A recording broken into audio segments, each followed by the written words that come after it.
avec une formule enrichie au charbon noir. 48 heures de protection contre la transpiration et les bactéries. Pour une profonde sensation de propreté qui dure. Nouveau déodorant anti-transpirant Nivea Men Deep. Nivea Men, ça commence avec vous.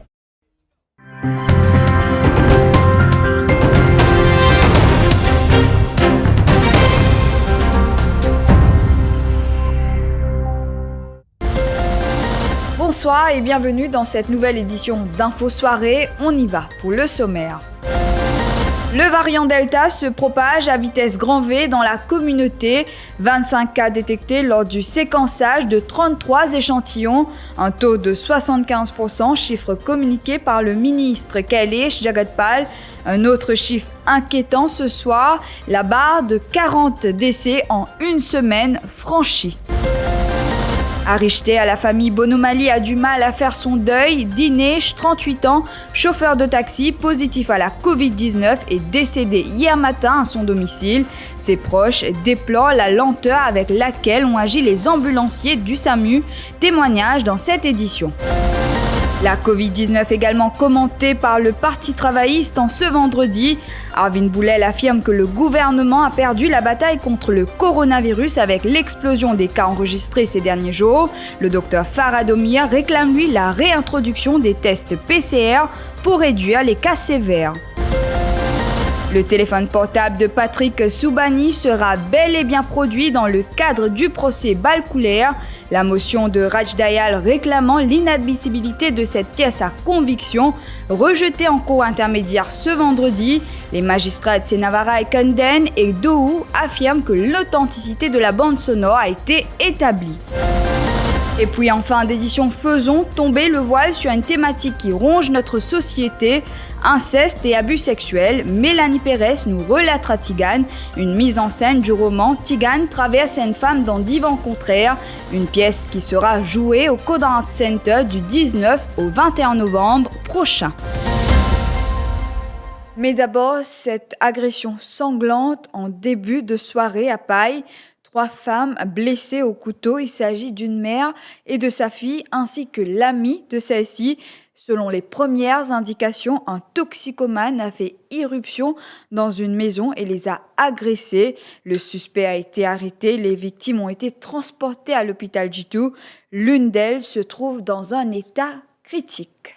Les vendredis se suivent mais ne se ressemblent pas. Des chiffres inquiétants ce soir. D'abord, 42 décès en une semaine, 6 morts aujourd'hui, jamais le seuil des 40 morts en 7 jours n'avait été atteint. Autre annonce du ministre Jagat-Pal, les résultats des tests de séquençage effectués révèlent que 75% des 33 cas envoyés étaient du variant Delta. 25 cas de variant Delta sur 33 échantillons. Une situation alarmante selon les experts. Ashna Nechedi en studio, bonsoir. Bonsoir Shivani. Lors du National Communication Committee, le docteur Nechedi a reconnu que le variant Delta est de plus en plus dans la société Ashna. Le nombre de morts de la Covid-19 Shivani continue d'augmenter, une tendance qui s'est confirmée aujourd'hui encore. 42 personnes sont décédées ces derniers 7 jours et rien que dans la journée d'aujourd'hui, on dénombre 6 morts selon le ministre de la Santé et parmi ces 42 victimes, on compte 22 personnes vaccinées. Maintenant, concernant le décès qui cette semaine-là, le finénant, concernant le COVID-19, le total, c'est 42 décès. Et là-dedans, c'est 14, c'est moins de 60 ans, 28, c'est plus que 60 ans, et parmi 20, vous n'êtes pas vaccinés, 22, vous êtes vaccinés, 6 qui n'ont aucune comorbidité, et 36 qui n'ont une comorbidité. Ça, c'est les informations de la semaine. Maintenant, si nous guettons qui quantité du monde, malheureusement, fin décédé depuis le 5 mars dernier jusqu'à aujourd'hui, le total, c'est 197. Plus de 260 personnes sont admises dans les différents hôpitaux, 26 patients sont sous oxygène et 13 patients sous observation à l'hôpital INT.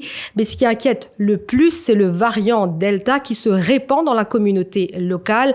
25 cas de contamination ont été détectés à Maurice, 33 échantillons ont été analysés.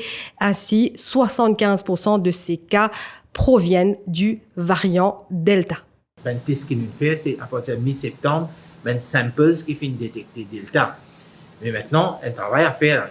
Tous ces patients, la plupart des patients qui nous finissent détecter Delta, nous connaissent, nous détecter les autres à un moment qui nous connaît que Delta, je ne finis bien. Mais là, un exercice qui nous fait, nous inquiéter ce qui parmi là-dedans, il y a qui décès. Les cheveux donc étaient de décès et depuis mars, combien d'années en bas 60 ans? Et bon, si maintenant le chiffre me dit où? Alors, en bas 60 ans, c'est 46 patients qui en bas 60 ans, mais aussi les bons notés.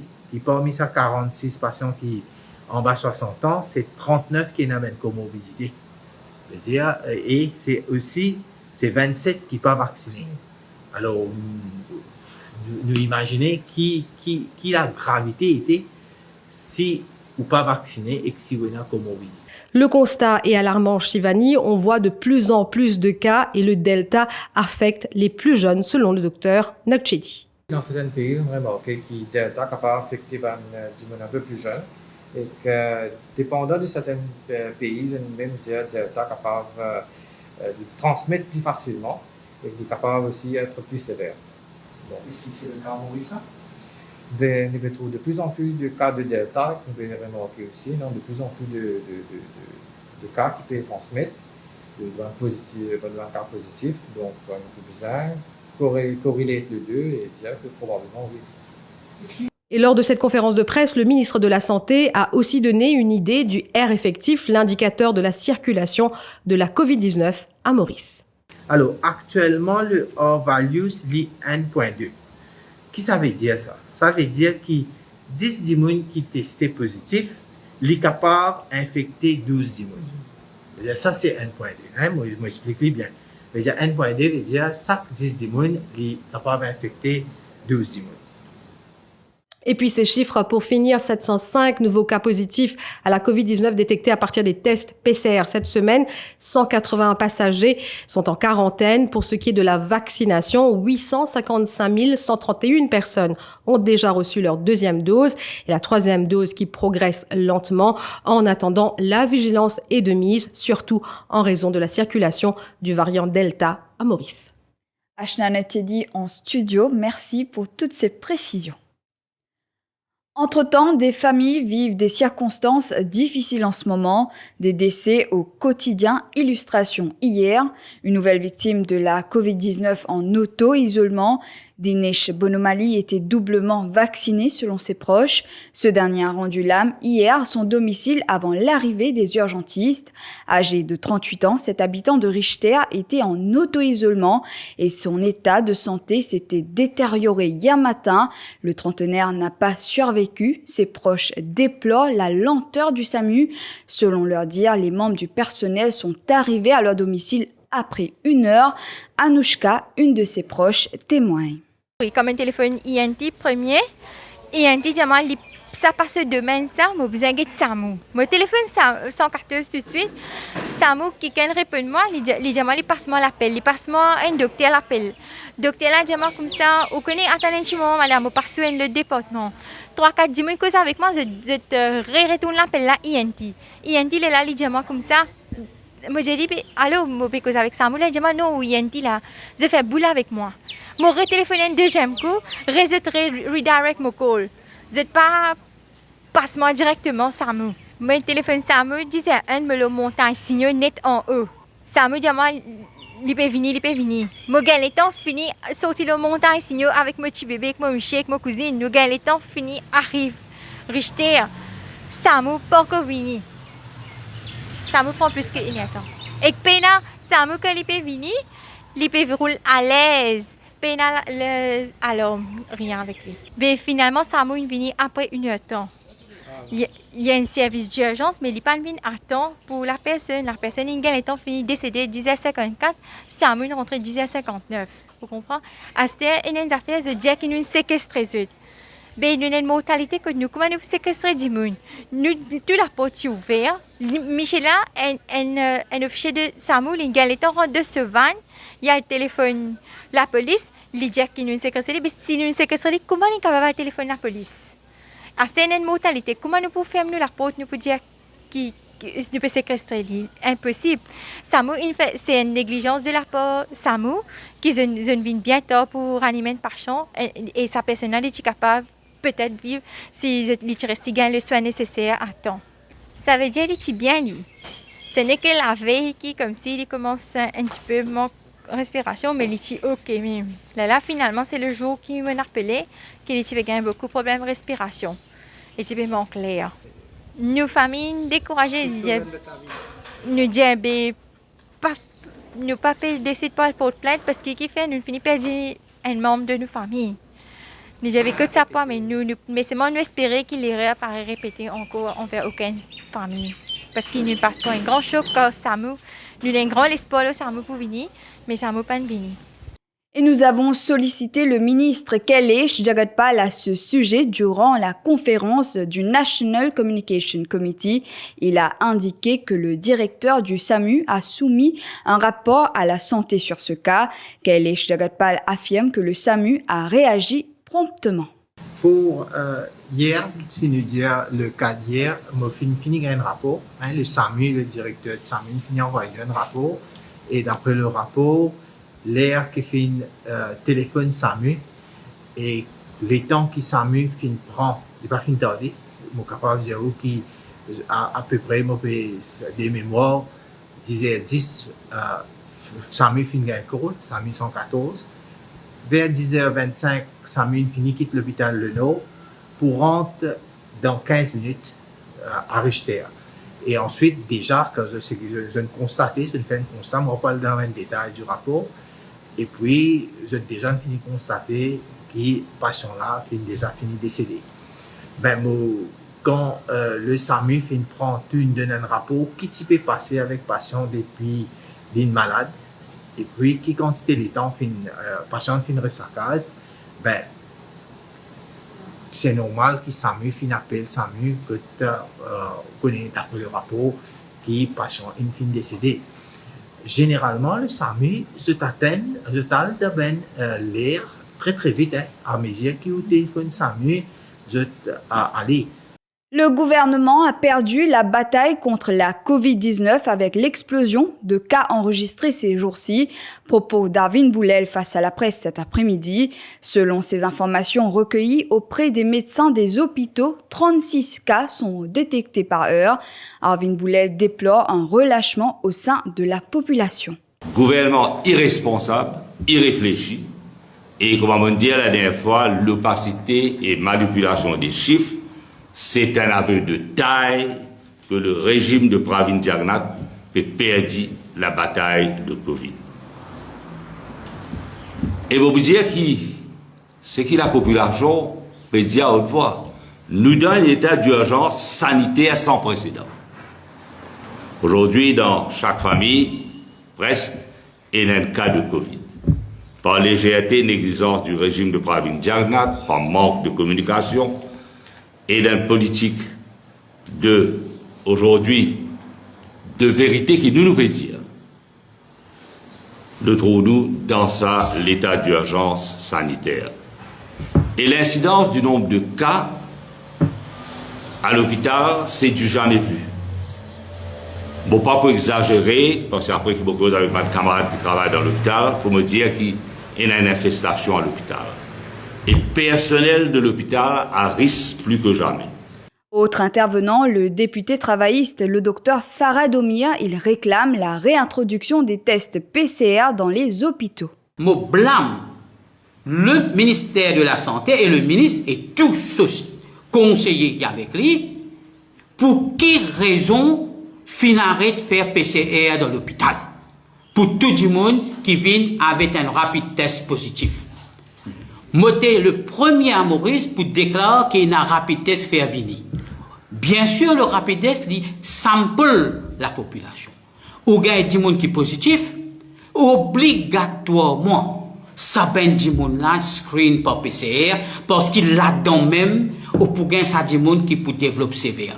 Maurice retiré de la liste du High Risk Third Countries du Royaume-Uni. Vous le savez, c'est en avril dernier que le Royaume-Uni avait inclus Maurice dans sa liste des pays qu'il considère comme étant un risque dans le domaine du blanchiment d'argent et du financement du terrorisme. Le ministre des Services financiers, Maincy Hutton, se réjouit de ce retrait et se dit optimiste de notre sortie prochaine de la liste noire de l'Union européenne. Il y a une bonne nouvelle pour le secteur, il y a une bonne nouvelle pour le pays. Et ça, on peut montrer sa bonne relation qui nous est avec le Royaume-Uni par rapport à nos secteurs financiers surtout. Et quand on connaît, nous finissons beaucoup de coups de main par rapport à la formation, par rapport à un soutien technique que nous finissons pour mettre nous en conformité. Alors, nous besoin de dire aussi que ça n'arrête pas là. Donc, nous finissons toujours l'assurance qu'il faut continuer et de nous pour qu'il nous garde, nous maintenir, nous soutienne ça niveau de conformité là par rapport à la liste noire de l'Union européenne. Nous attendons qui ça aussi, qui déjà donné l'assurance qu'ils pour enlever nous de la liste une fois qu'ils nous sortent la liste de FATF. Donc ça aussi, il y a une question de temps, il y a une procédure qu'ils ont besoin suivre. Et moi, je reconnais qu'ils ont initié cette procédure là. Alors nous attendons que ça aussi peut arriver rapidement. La suite de ce journal après la pub.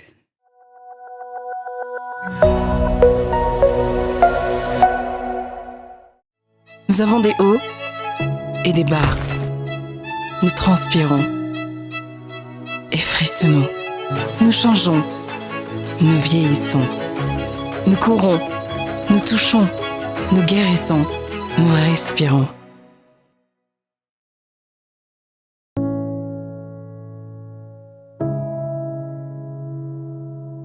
Les corps Nivea Rich Nourishing. Récompensez votre peau.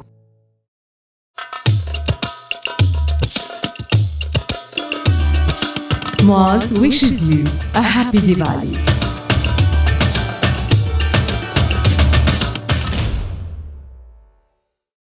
Et dans ce soleil là, peut taper, ça les peut faire nous transpirer. Dans travail, dans bazar, peut tchaquer, nous sois jeunes, nous esquis glacés.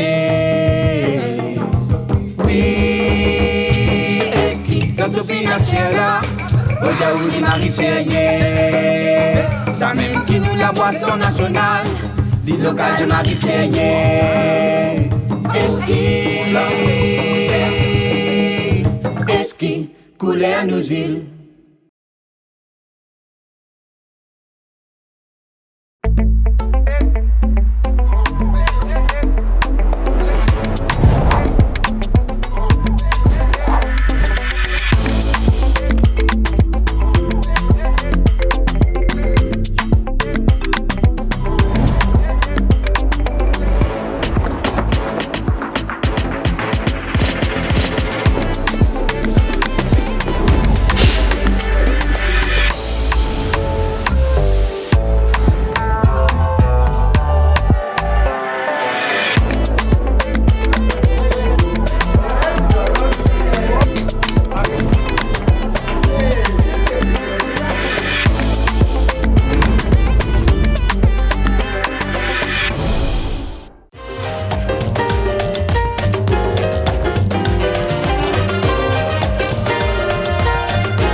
sommaire, le téléphone portable de Patrick Soubani sur lequel était enregistrée la voix de Raj Dayal dans l'affaire Balcoulaire est admissible en cours. Conclusion des magistrates Nalini Senavarai Konden et Nadia Dohou suite à une motion des avocats de Raj Dayal sur le fait que la bande sonore aurait été manipulée.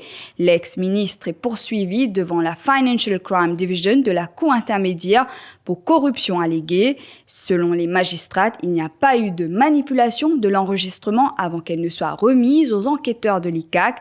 Une séance que Ledwina Ramaswamy-Mohen a suivie. Les commentaires sont de Sheza Djadou. Selon les magistrates, le témoin principal dans cette affaire, Patrick Soubani, qui est aussi le plaignant, a déposé de façon claire et il a été précis dans ses propos. Plusieurs autres témoins ont été entendus. En cours sur cette bande sonore, ils ont été catégoriques. L'enregistrement n'a jamais été manipulé ni modifié, mais seulement copié et transféré dans son intégralité. Les magistrates se sont aussi basés sur la déposition d'un forensic officer de la commission anticorruption. L'officier a expliqué avoir examiné le téléphone portable et confirme son authenticité. L'affaire sera de nouveau appelée lundi devant la Financial Crime Division de la Cour intermédiaire. Plusieurs témoins ont été convoqués. Une cinquantaine de pêcheurs du Sud-Est ont manifesté devant le bureau du ministère de la Pêche ce matin. Ils déplorent le montant de la lump sum qui leur est proposé par les autorités en raison des nombreuses pertes encourues, ce après le naufrage du MV Wakasho au large de Pointe-Desny en juillet 2020 et demandent également des réponses par rapport à la somme que doivent toucher les pêcheurs lorsqu'ils partent à la retraite, soit un montant de 52 500 roupies. Vinlo télévision, vinlo radio, dia pour donner 134 000 roupies, pas me PCR, à cause de Wakasho, je pas de travail. Jusqu'à aujourd'hui, on peut attendre 134 000. Tout ça là, il faut bizarre à nous aujourd'hui là. Et là, man PCR qui nous bizarre fini 20 bateaux. Parce qu'il n'est pas capable de pêche, pas de poisson. Et le ministre Bodo dit 134 000 roupies. Et les bons qui vont dire ban habitant mauricien aussi, en ce moment, nous n'avons pas lui. Dans Maïbo, de l'huile peut faner encore. Un an de l'huile encore peut faner. Ici, je dis tout correct, tout under contrôle. Quand on regrette un petit peu la situation qui, enfin, nous avons combat depuis nous permet depuis combien d'années, nous demandons des missions von Mali, nous demandons des missions Kunju, nous demandons des missions, tout ça, les ministres qui viennent là dans le passé. Mais il est bien triste, vous autres. Alors, c'est un côté, oui, nous sommes d'accord que les ministres aussi peuvent fauter, mais seulement le plus main problème là-dedans, c'est l'administration. L'administration qui, comment dire, démantèle ce secteur la pêche là. Parce qu'il n'y a pas qu'à faire encore, nous entourer avec la mer. Nous avons 2,3 millions de kilomètres carrés la mer. Nous pas connaissons une flotte bateau dans nos pays. Nous avons un problème, ban radio pas qu'on mettait. Nous avons un problème, un bateau avec, comment appeler là, avec Australie. Bateau là encore pédomé dans coin pot. Nous avons un problème fish marketing tassé. Nous avons une série de revendications. L'hôpital Welkin jette les jalons pour que le service de santé privé puisse s'occuper des patients atteints de la Covid-19. Une unité dédiée y voit le jour. 2 équipes de 5 personnes relayeront par jour pour s'occuper des malades. Visite guidée avec Christina Nélan. Dès votre arrivée, il faudra vous diriger vers le panneau indiquant les urgences menant à l'arrière du bâtiment. Une fois sur place, vous devrez procéder à un système de triage. If they are COVID-19 positive, basically the doctor will address the situation and find out whether it's a mild or moderate issue. And if the patient is actually severe and it requires treatment inside the hospital, we take you to the next place, which is the Transit Isolation Chamber. Le Transit Isolation Chamber, avec 2 lits, vous permettra d'attendre au cas où vous devez poursuivre votre traitement à l'hôpital ou dans un autre établissement de santé. Si vous restez, direction l'autre côté du bâtiment, au Isolation Wing. Donc, on va trouver ça à l'entrée là, ouvert de l'intérieur seulement, et non pas de l'extérieur. Donc, ce qu'il faut faire, c'est nous éviter n'importe qui mettre ailleurs. Donc, le temps qu'on nous bouger dans une seule direction, il ne va mettre ailleurs à aucun point. Par précaution, le personnel et les patients ne passeront pas par les mêmes couloirs. Et ici, il y a une area que nous mettons tenue uniforme, tout le équipement à l'arrière. Donc, ici, nous finissons l'équipe lunette. Dans la salle de counseling, vous aurez aussi droit à des facilités de communication avec vos proches. Des fois, capable d'un manque de communication. Alors, Welkin, ils mettent l'emphase là-dessus, sur la communication avec les patients, les familles et les médecins. Alors, c'est un counseling room, mais en même temps, on peut trouver un système de téléconférence que nous pouvons avoir un dedicated time durant la journée, que sharing of information avec les familles et les patients. 5 lits au total avec des appareils de pointe reliés à chacun d'entre eux et des équipes dédiées aux malades de jour comme de nuit. Dès aujourd'hui, le groupe Sicker espère pouvoir soulager les malades et apporter une réponse rapide et efficace à chacun d'entre eux. Tidiams fête ses 15 ans au service des diabétiques. L'ONG accompagne et soutient les enfants, adultes et adolescents atteints de diabète de type 1, soit 300 personnes au total. Et double célébration cette année marque également les 100 ans de la découverte de l'insuline. Pour l'occasion, Tidiams compte marquer l'événement par une série d'activités. Diagnostiquée dès l'âge de 18 mois du diabète de type 1, Alidja a aujourd'hui 4 ans. Le diabète est un défi à toute heure. Pour prévenir une éventuelle hypoglycémie, elle est surveillée de jour comme de nuit. Le soutien de Tidiams a été une grande aide, nous confie sa mère, Mary Jane. Après 3 mois, qui a déjà diagnostiqué, je suis téléphonée, je redonne rendez-vous. Suite à ça, nous avons dit nous courage pour vivre. Tidiams montre nous beaucoup comment pour vivre avec le diabète. L'hôpital, sur la façon de montrer, Tidiams sur la façon de montrer les différents. Comment nous faire ce piqûre, comment nous faire ce test, qui est capable de manger, qui est bizarre de manger. Quand il vient ici, c'est qu'il est content, il trouve qu'un autre enfant peut faire le piqûre. Moi, je trouve beaucoup d'enfants qui ont un diabète de type 1, ça aide moi. Ça aide moi, il me demande beaucoup de courage en tant que maman. 2021 marque les 100 ans de la découverte de l'insuline. Les 300 bénéficiaires de Tidiams s'injectent 4 doses de cette hormone quotidiennement. L'accès au traitement, une priorité, soutient le docteur Andy Sadien de Tidiams. Ici, nous avons le traitement médical d'abord, bien sûr, parce qu'un diabétique de type 1, il a besoin de faire l'insuline tout au long de sa vie et tous les jours. La grande majorité de nos bénéficiaires de faire 4 injections par jour. Ce qui nous fait ici, c'est qu'ils ont envie qui apporte le fait qu'il nous est livré qu'un diabète de type 1, il peut un traitement qui est assez lourd pendant tout le long de sa vie, mais nous avons envie qu'il y ait la même opportunité qu'il les reste du monde. C'est pour ça que nous prenons moi, le médecin, nous prenons nos éducateurs thérapeutiques, nous prenons nos psychothérapeutes, et nous prenons même nos diététiciennes. Parce que quand nous mettons tout ça là ensemble, c'est là que nous pouvons gagner un diabète qui est bien contrôlé. Pour marquer ses 15 ans d'existence, l'ONG prévoit une série d'activités pour ses bénéficiaires et le public, affirme Didier Jean-Pierre, le président de Tidiams. Tout ça, les temps-là, pendant 15 ans, nous focus surtout sur nos bandes diabétiques de type 1. Le 13 novembre, nous allons faire une expo sensorielle au JNG Auditorium. Cette exposition-là, elle peut permettre à tout bon visiteur de parcourir un chemin qu'il peut faire que je passe dans les 15 ans de Tidiams. Mais ce n'est pas juste pour qui nous faire. Au moment où je passe dans ce parcours-là, je peux gagner l'occasion de revivre ce que nos bandes diabétiques vivent. Donc, nous pouvons faire des choses qui ont un sens pour utiliser. Je peux sentir cette quelque chose, je peux toucher cette quelque chose. Après, nous avons aussi une chanson. Mais sa santé-là, il vient là comme un message d'espoir qui nous peut donner à tout le monde diabétique dans Maurice. Il ne faudrait pas qu'ils soient abandonnés, continuer, manger, la vie continue. Le diabète de type 1 nécessite un suivi régulier pour prévenir le risque de développer d'autres maladies auto-immunes. Une toute nouvelle émission sur Télé+, Shopping Time, diffusée les vendredis soirs à 19h15. La première édition a été diffusée ce soir, une émission de téléachat avec la collaboration du département marketing dans le but de vous proposer des offres alléchantes pour garder la forme et avoir un bon sommeil. Stéphanie Serdor, qui anime cette émission, vous en dit plus.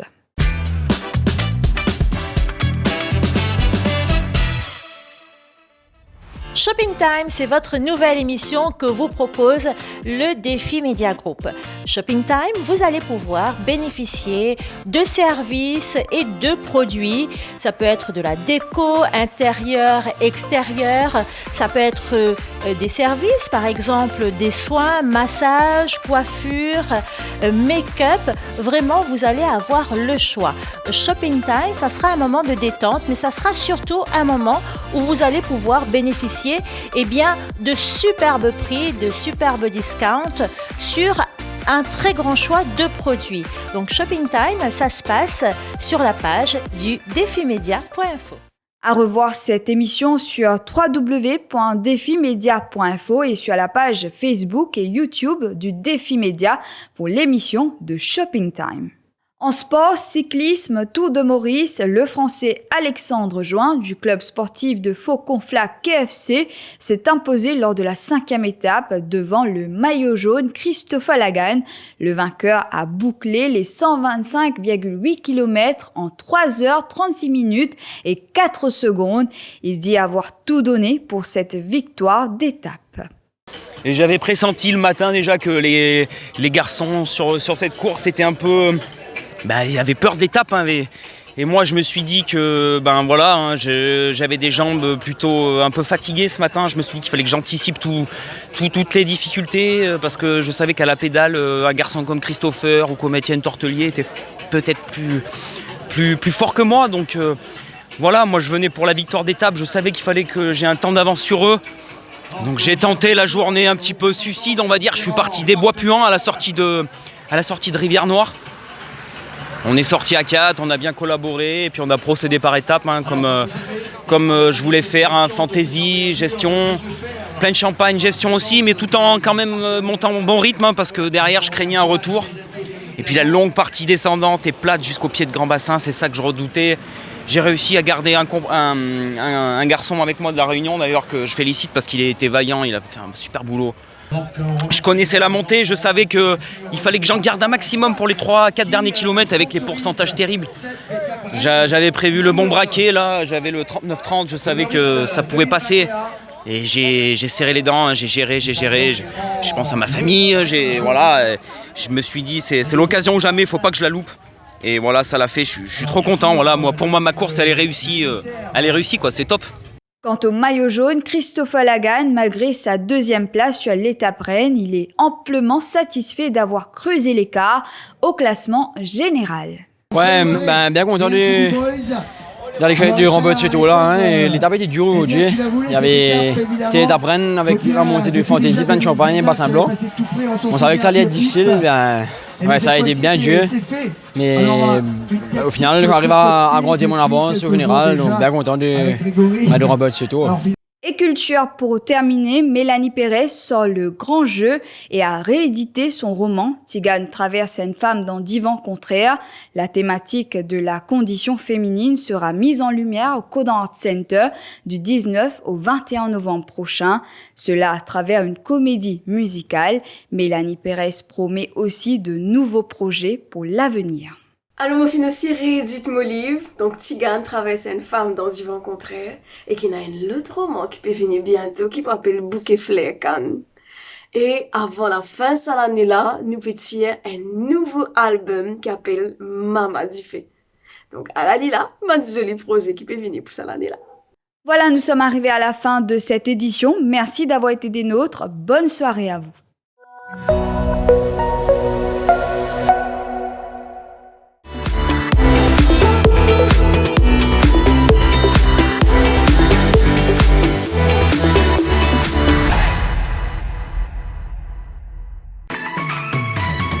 IFI Plus, ou nouveau brossier digital. Top promo, belle seul, exoli cadeau, zispou. Depuis ou portable, ou tablette, ou soit ou ordinateur, nectap www.iflip.mu. Et c'est l'adresse www.iflip.mu. IFI Plus, lien service, le Défi Media Group. IFI Plus, where tradition meets technology. Where tradition meets technology.